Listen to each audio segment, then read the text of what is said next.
raadiyoonii Dirree Shaggar. Raadiyoonii Dirree Shaggar. Raadiyoonii Dirree Shaggar.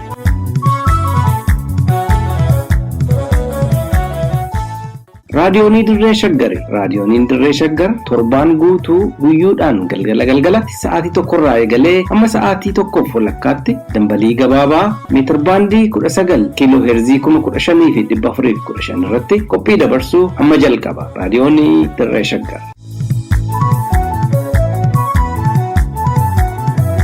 Ashamaa akka mul'atan dhaggeeffattootaa fi hordoftoota raadiyoonii Dirree Shaggar oduu guyyaa har'aa qabannee isinii dhiyaanneerra. Oduu waliinis an Iftuu Galataati.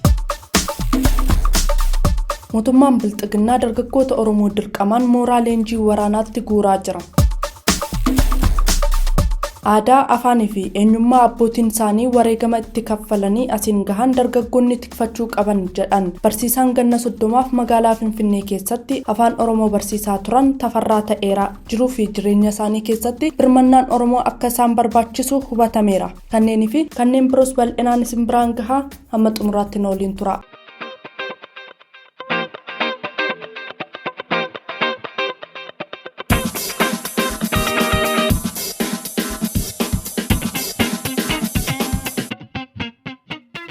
Mootummaan Bilxiginnaa godinaalee Oromiyaa hunda keessatti dargaggoota Oromoo dirqamaan ukkaamsee gara mooraa leenjii waraanaatti guuraa jiraachuun dhaga'ame. Maddeen raadiyoonii Dirree Shaggar godinaalee Oromiyaa adda addaarra jiran akka mirkaneessanitti mootummaan Bilxiginnaa dargaggoota Oromoo dirqamaan gara leenjii waraanaatti ergaa kan ture ta'ullee keessumaa erga baatiin waxabajjii kun seenee asitti dargaggoota Oromoo bifa baramee hin beekneen dirqamaan ukkaamsuun gara mooraa leenjii waraanaatti ergaa jira. Mootummaan Bilxiginnaa tooftaa ittiin uummata ukkaamsaa turetti dhimma bahee waraana bilisummaa Oromoo waliin hidhata qabdu jechuun dargaggoota Oromoo ukkaamsee erga qabee booda dirqamaan gara leenjii waraanaatti fe'aa jiraachuu maddeen raadiyoonii Dirree Shaggar dhugaa bahanii jiru. Gochaalee akkanaa godinaalee Oromiyaa waraanni bilisummaa Oromoo keessa socho'aa jiru kanneen akka Wallagga Lixaa, Wallagga Bahaa, Qeellam Wallaggaa, Horroo Guduruu Wallaggaa, Shawaa Lixaa, Shawaa Kaabaa, Shawaa Kibba Lixaa, Shawaa Bahaa, Harargee lamaan, Gujii lamaanii fi Booranatti bifa qindaa'aadhaan itti fufee jiraachuu maddeen keenya himanii jiru.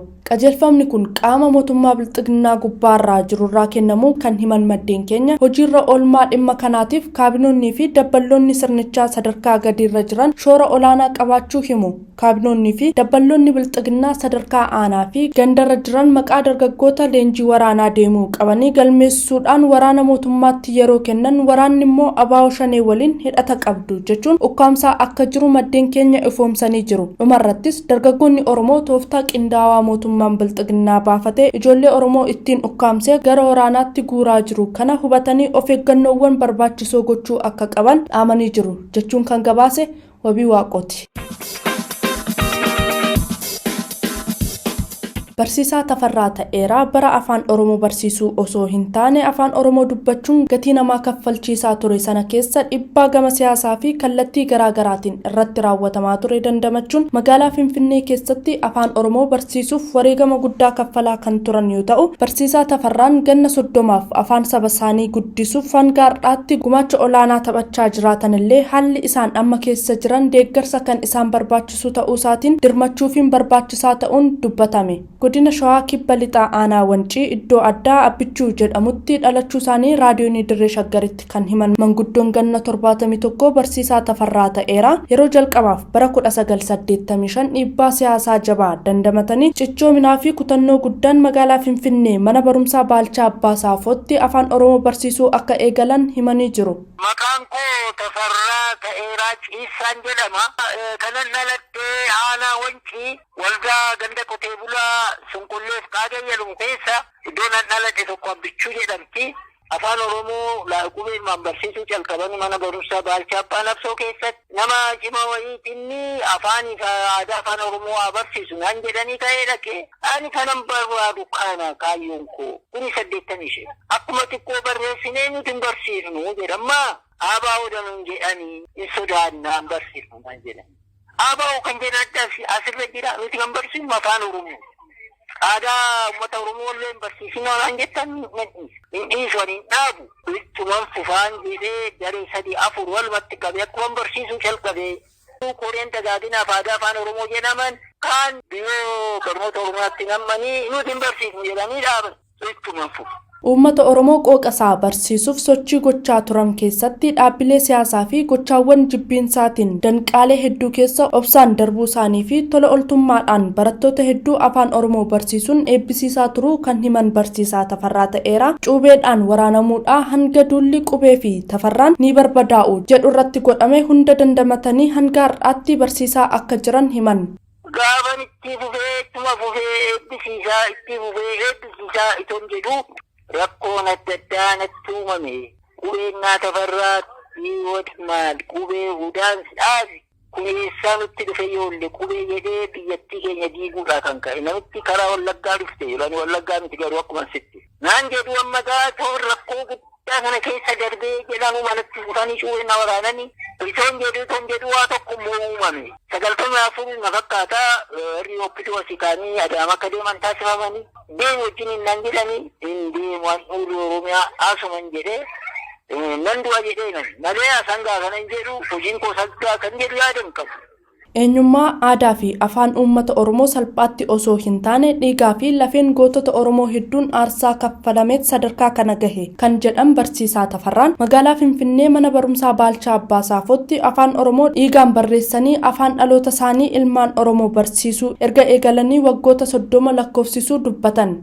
Afaan kun akkanumaan as hin geenye lafeen itti caccabee dhiigni gaditti dhangala'ee malee allafaa fuudhee miti gootota Oromoo warri wareegaman kan akka Jeneraal Taaddasaa Birruu Limuu Qilxuu Maammoo Mazabbir jedhaman aanun birattis warri wareegaman waa'ee afaan keenyaa waa'ee aadaa keenyaa akkanatti itoon jedhu haala gammachuu guddaa keessan jira waggaa 30 gaafa warri achi Baalchaatti calqabu qarshii 12 waggaa 30tti qonnaafama arras kudula maaliif akkuma nama sinje dhiigaanis ga'e lafee caccabe barreessonni kitaaba naannoo Oromiyaa kana naa kennanii foddaa tokko amma ga'u kanan dhiigaan barreessee barsiisu. Yeroo magaalaa Finfinnee keessatti afaan Oromoo barsiisuuf tattaaffii gochaa turan sanatti rakkoo nageenyaa guddaan marfamanii turanillee kaayyoon isaanii biqilee dhaloota har'aa sodaa fi qaanii tokko malee afaan dhaloota isaa barachaa barsiisaa fi dubbachaa jiru kana yoo argan gammachuu guddaan akka itti dhagahamullee eeraniiru. Gootota afaan aadaa fi eenyummaa saba isaaniif qabsoo hadhooftuu otoo taasisaa jiranuu xiqqaatullee firii isaanii osoo hin argin wareegamaniif garuu gadda guddaa itti dhagahamuu ibsaniiru.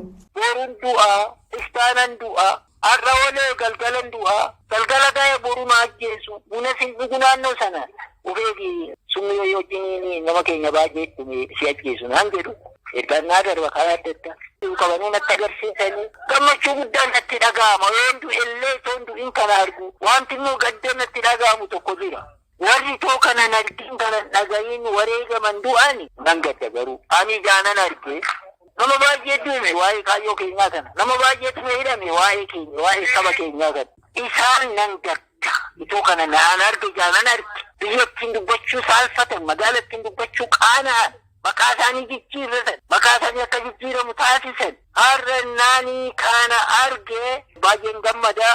Barsiisaan kun magaalaa Finfinnee keessatti afaan Oromoo barsiisuun wareegamaa fi aarsaa guddaa kaffalaa turanillee madda galii jiruu fi jireenya isaanii itti gaggeeffatan waan hin qabneef rakkoo guddaa keessatti kufuu isaanii turtii raadiyoonii Dirree Shaggar waliin taasisan irraa hubachuun danda'ameera. Barsiisaa Tafarraa Ta'eeraa madda galii ittiin of jiraachisan dhabanillee qabeenyi kiyya guddaan uummata Oromoo waan ta'eef ani hiyyummaa hin qabu yoo jedhan dhaga'amaniiru. Ilmoo sin qabu haadha manaa sin qabu mana dhibboo tokko keessa kunkootan jiraadha. Galii tokko hin qabu mindaan hin jiru soorri hin jiru maaliin jiraattaa onaan jettan bara 1920 qabee uummanni koo bifa adda addaatiin naa erganaan dhugaatiin dhuguu bishaan malee akaawwiin jaalatta daabboora kana nyaadhu eenyi koo saba koo sabni koo saba kootu qaba ani hiyyeessan jedhamu. Dhumarrattis barsiisaa Tafarraan dargaggoonni Oromoo aadaa afaanii fi eenyummaa abbootiin isaanii wareegama itti kaffalanii asiin gahan tikfachuu akka qaban gorsuun uummanni Oromoo gandaa fi wantoota garaagaraatiin wal qoqqoodee diinota isaaf ulaa banuurraa tokkummaan harka wal qabachuun qe'ee nagaa fi tasgabbii keessa akka jiraatu dhaamaniiru. Waliin qoodinaa uummata koo nuti ilmaan aadaa tokkoof abbaa tokkooti kun warra Wallaggaa kun warra Arsii warra Shawaa kun immoo warra Harar warra Baalee waliin hin jedhina tokko nuti ilmaan aadaa tokkoof abbaa tokkooti tokkummaa keessan cimsa Ijoollee warra takka jiru immoo aadaa uummata keenyaa hordofaati. Namni 56 ol jaarsa jedhama. Sadarkaa qaba. Mee nuti warri jaarsaa mee waaqaa kadhannu. Ijoollee keenyaaf waaqaa kadhannu. Akkanumaanii miti. Odaa bultuun barbaadan mukuma gaaddisa ollaa keenya jiru jala teenyee waaqaa kadhannu kanan dabarsa. Ijoolleen keenyas immoo hafuura irraa hafani. Nuufaa jiraatan karaa sareen cabsitee waraabessi gala akka jedhan karaa walitti hin baniina. Tokkunutti wal qabatta. Liban jaarsotu qindeesse. Waraanni bilisummaa Oromoo zoonii gidduu galeessaa waraana mootummaa irratti tarkaanfii fudhataa jira. Waraanni bilisummaa Oromoo zoonii gidduu galeessaa lola waraana mootummaa bilxiginnaa waliin gaggeessaa jiruun injifannoo gonfachaa jiraachuun ibsame. Miseensi waraana bilisummaa Oromoo zoonii gidduu galeessaa tokko raadiyoonii Dirree Shaggaritti akka himetti waboon waxabajjii 14 bara 2022 irraa kaasee lola godina Shawaa Lixaa Aanaa Coobii keessatti waraana mootummaa bilxiginnaa waliin gaggeessaa jiruun waraana mootummaa sakatta'insa waraana bilisummaa Oromootiif gandoota kanneen akka Qoricha Kootichaa, Hoofuu fi Diggoodachaa keessa socho'aa turan irratti injifannoo gonfachaa jiraachuu ibseera. Bifuma wal fakkaatuun Aanaadhuma Coobii ganda Diggoodachaa bakka Addaa Raajuu jedhamutti lola waxabajjii 16 bara 2022 ganama sa'aa 3 irraa kaasee taasifamaa ture irratti waboon loltoota waraana mootummaa hedduu ajjeesuu fi madeessuun adabuunsaa himameera. Tarkaanfii irratti fudhatame kana hordofuunis humni dabalataa waraana mootummaa Aanaa Jalduurraa garasitti ergamu kan hime maddi kun waraanni ergamee dhufes loltoota isaa ajjeefaman awwaallatee kanneen madaa'anii lubbuun keessa jirtummoo konkolaataatti fe'achuun gara magaalaa Coobitti of booddee deebi'ee jedhe. Tarkaanfii irratti fudhatametti hedduu kan aare waraanni mootummaa isin da'oo godhatanii nun lolu jechuudhaan uummata nagaarratti xiyyeeffatanii reebaa ukkaamsaa fi qeerraa buqqisaa jiraachuullee maddi kun eereera. Waraanni bilisummaa Oromoo guutummaa Oromiyaa keessatti opereeshinii haaraa jalqabu kan himu miseensi waraana bilisummaa Oromoo kun opereeshinii kana milkeessuuf waraanni bilisummaa Oromoo zoonii gidduu galeessaa bakkoota hundatti sochii boonsaa injifannoon dabalame gaggeessaa jiraachuu ibseera. Waraanni bilisummaa Oromoo zoonii gidduu galeessaa Salaalee, Shawaa Lixaa, Shawaa Kibba Lixaa fi Shawaa Bahaa keessa socho'aa jiru bifa qindoominaa fi wal hubannaa qabuun hojii boonsaa ta'e hojjechaa jira jedheeras. Tarkaanfii waraanni bilisummaa Oromoo waraana mootummaa irratti fudhachaa turee fi injifannoo argamee hooggansaa fi miseensota waraana bilisummaa Oromoo waabeeffachuun gabaasaa turuun keenya kan yaadatamudha jechuun kan gabaaste Hawwii Qajeelaati. Itoophiyaatti daa'imman 200,000tti siqan hanqina nyaataaf saaxilamuun dhaga'ame.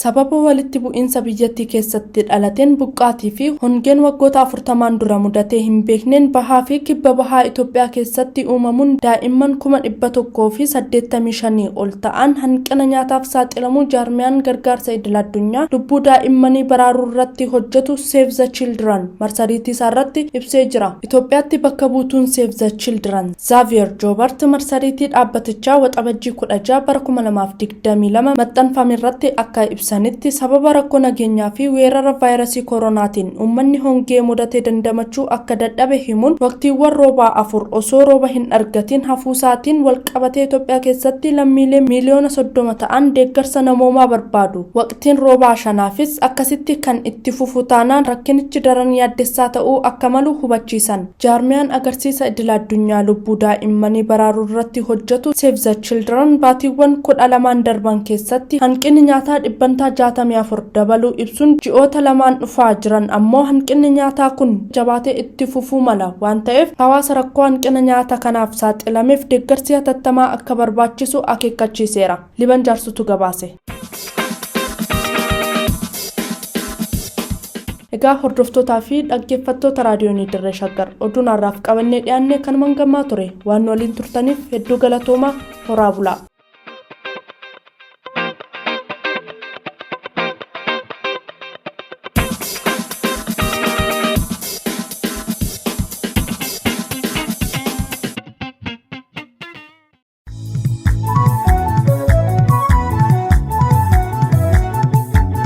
raadiyoonii Dirree Shaggar. raadiyoonii Dirree Shaggar. raadiyoonii Dirree Shaggar.